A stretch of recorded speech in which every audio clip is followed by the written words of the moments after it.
Nu, kągi, palauk balsą žemesnį.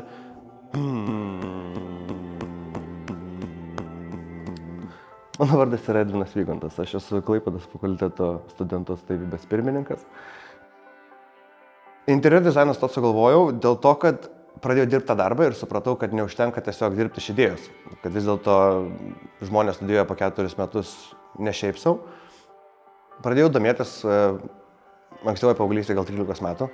Pats pradėjau eksperimentuoti, kažką tai žiūrėti ir po truputį tas pradėjo gautis man kažkaip. Po daug metų tiesiog žiūriu, kad aš iš to galiu gal kažkiek uždirbti pinigų. Ir atradau vieną tokį nekilnojamo turto vystytoją, kuriam pasiūliau savo paslaugas, kad jam galėčiau kurti vizualizacijas. Jisai pradėjo statyti mažą butikinį viešbutuką tokį. Ir paprašė, ar galėčiau gal jam šviestuvus parinkti. Iš to, kad parinkti šviestuvus, gavosi po truputį išsiplėtojo tas į visą pilną projektą, 13 numerių ir tokia pirma ta patirtis.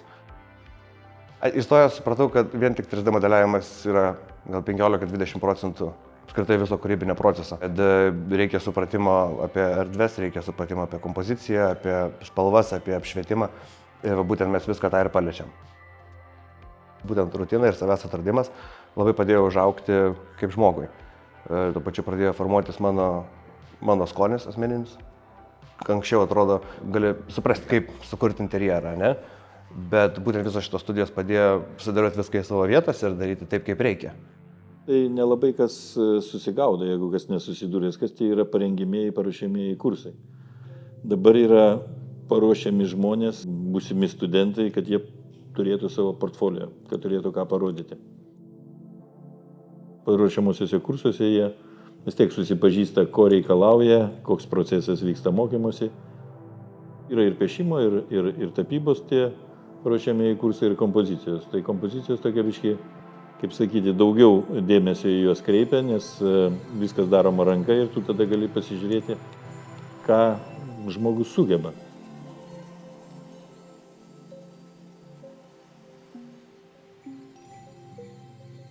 To jaunimo, kuris ateina pas mus studijuoti, ta tokia profesinė transformacija yra ilgas ir sudėtingas procesas ir jisai prasideda šiek tiek anksčiau, negu jisai įstoja į akademiją. 4 metus, aišku, dėstytojai deda tam tikras pastangas tai transformacijai įvykti. Ji priklauso sėkminga ta transformacija ir tik tai nuo pačio studento, nuo jo motyvacijos, nuo jo žvelgimo į ateitį, ar jisai jaučia perspektyvą tapti aukščiausios kategorijos profesionalu. Pirmuose kursuose principe studentai tiek interjero, tiek grafiniam dizaine jie mokosi beveik tų pačių dalykų. Jie bando įsisavinti kompiuterinės programas, ypatingai pirmam kurse dirba su spalvotyra, formos studijos, fotografija. Augantiems kursams, 2., 3. ir ypatingai 4. kurse, tie įgūdžiai jau yra susiformavę. Tai užduotis jos kompleksiškesnės tampa. Jeigu pirmam kurse studentas, sakykime, turi grafiniam dizaine 10–12 užduočių, tai 3. kurse jis gali turėti 1 užduotį semestrą, bet jinai bus visiškai didelė, plati, kompleksiška, kur reikia panaudoti ne tik tai kompiuterinės programos, jau ir fantazijos dalykai įsijungia, kažką tai sukurti, parodyti, eksponuoti, papasakoti, didaktiką, taktiliką ir visokie kitokie dalykai, kaip galim pristatyti tą savo darbą. Tai čia studentai pereina praktiškai viską, ką galima susijęti su grafiniu dizainu, nes mes bandom šiek tiek tą stereotipą sulaužyti, kad grafinis dizainas tai yra tiesiog logotipų ir plakatų kūrimas. Iš principo grafinis dizainas jisai yra ko ne plačiausia specialybė, ką gali studentai pabaigę veikti.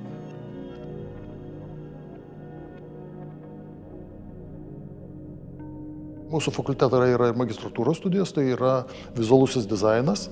Gal galime tokį irgi pastebėti pokytį, kad jeigu prieš kokius 5–6 metus mūsų vizualiojo dizaino studentais tapdavo mūsų absolventai arba iš kitų fakultetų atvykstantis, tai iš karto betarpiškai po savo bakalauro studijų, tai kokie 3 metai ar 4 mes sulaukėme žmonių, kurie jau yra gerokai anksčiau baigę studijas.